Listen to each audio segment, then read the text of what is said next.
Today, I want to talk to you about not only the world's most historic prison, but possibly one of the most haunted. The torture and terror that happened inside its walls are, well, cray. And today, I submit to you the story of Eastern State Penitentiary.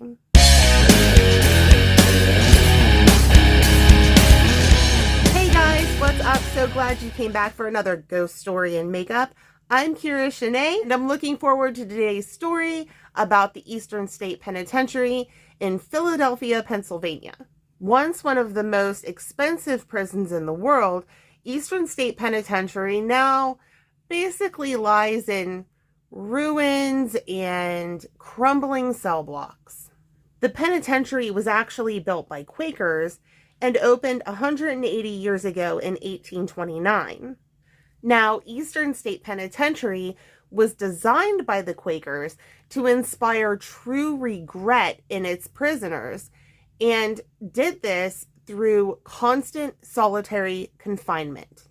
As a result, the prisoners inside Eastern State Penitentiary were only allotted 30 minutes a day out of their cells for exercise. But because the prisoners were constantly in their cells, the place came with some pretty unexpected amenities. What could possibly be good about a prison, you ask? Well, the Eastern State Penitentiary actually had central heating and indoor plumbing before the White House. So, I guess aside from the fact that they're prisoners, you were actually kind of a little bit better off being inside Eastern State than the White House. At least if you were inside Eastern State Penitentiary, you got to use the bathroom indoors in the winter. So Eastern State held a total of 253 prisoners, each of them in their own individual cells. And there were both men and women inside the prison. Now, one of the characteristics of each cell was a skylight that was there to let God's light in. Supposedly, they thought that allowing the light to shine in on the prisoners would help them repent for their sins. But here's where the torture comes in. See, the prisoners inside Eastern State Penitentiary were not allowed to communicate in any way whatsoever. These people were not allowed to sing, hum, whisper. No noise was permitted inside Eastern State Penitentiary. It was under sort of a code of silence. And in fact, they took the code of silence so seriously that even the guards weren't allowed to speak. And in addition to that, they also had to cover their shoes with cloths so that when they walked down the corridors, no one would hear them coming. And unfortunately for the prisoners, during the 30 minutes that they were actually allowed outside of their cells, once they were transported, they were covered with a heavy bag so that they couldn't communicate even when they were being moved.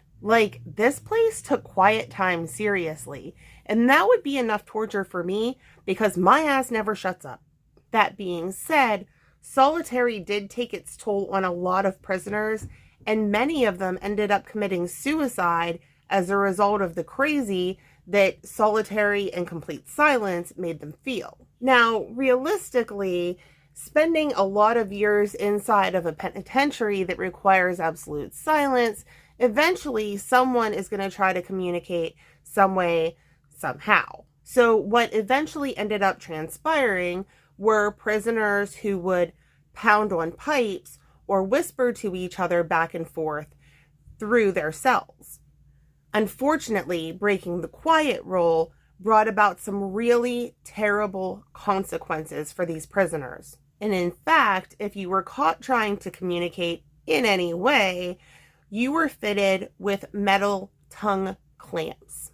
And those metal clamps actually were attributed to at least one death inside the prison because they attach to the tongue and then to the arms. If you struggle to try and break free or get out, it basically rips your tongue off, and that particular prisoner bled out as a result of his injuries. Now, from the 1920s to the 1930s, Warden Herbert Hardboiled Smith ruled the place with an iron fist. He and his punishments were so severe that only the most hardened criminals who needed the most reform were sent to Eastern State Penitentiary. Now, during the reign of Herbert Smith, Al Capone, the notorious Chicago gangster, was actually a prisoner inside Eastern State Penitentiary.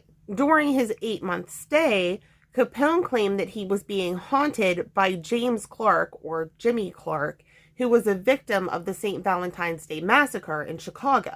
And as a testimony to Capone's fear, it's often said that guards heard him shrieking inside of his cell during all hours of the day and night. Now, eventually, solitary confinement was ended, and prisoners were starting to be kept 2 to 3 to a cell. However, and I can't stress this enough, things did not get better for the prisoners at Eastern State Penitentiary.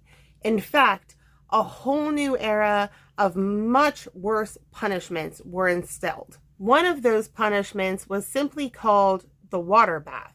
When being submitted to this particular punishment, prisoners were dipped into icy cold water and then hung from the walls overnight. And it might be suitable to mention that this was a particularly favorite type of torture during the winter months. Now, I don't know if you've ever spent winter in Pennsylvania, but it gets, well, hella cold, and these people would freeze over as a result of having wet skin and being clung to a freezing cold wall. There was also a super fun little invention used for torture that was called the mad chair. It's important to understand that Quakers thought that the only way to cure criminal insanity was to stop the blood pumping through the veins.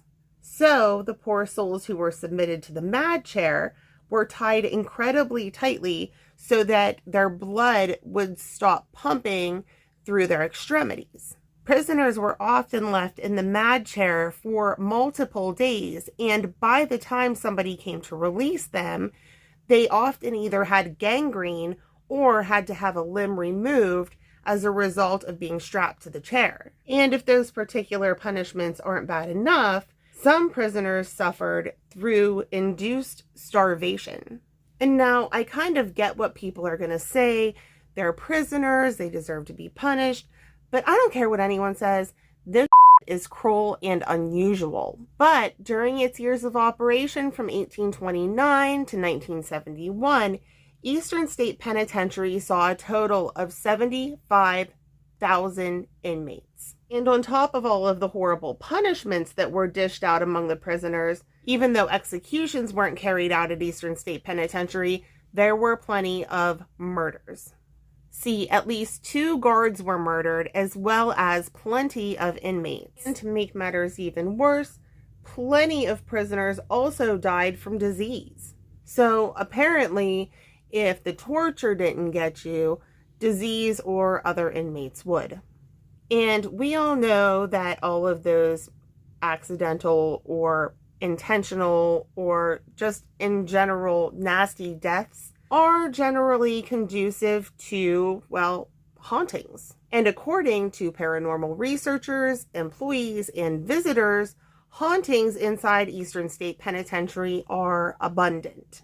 Take, for instance, locksmith and employee Gary Johnson, who happened to be inside the penitentiary changing locks when he claimed to see several ghosts and feel a cold hand reach inside his body. Gary Johnson actually claims that he was certain that the ghosts were trying to kill him. Visitors also claim to have experienced disembodied voices, giggling, talking, and laughing, weeping, shadow figures, objects moving on their own, and the figure of a man standing in a guard tower that is totally inaccessible because the stairs have crumbled away. People also report seeing the ghost of Joseph Taylor, who bludgeoned an overseer to death in the 1800s.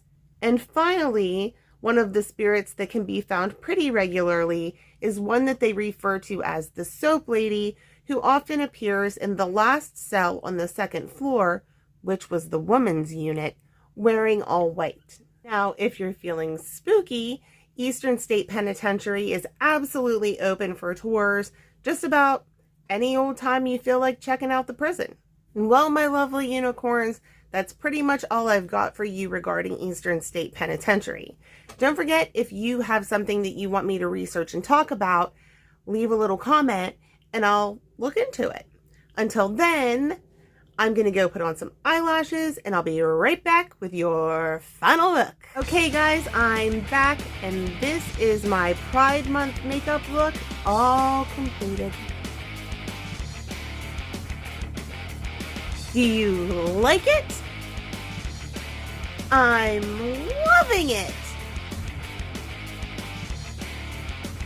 Anyway guys, I'm so glad that you hung out for today's story.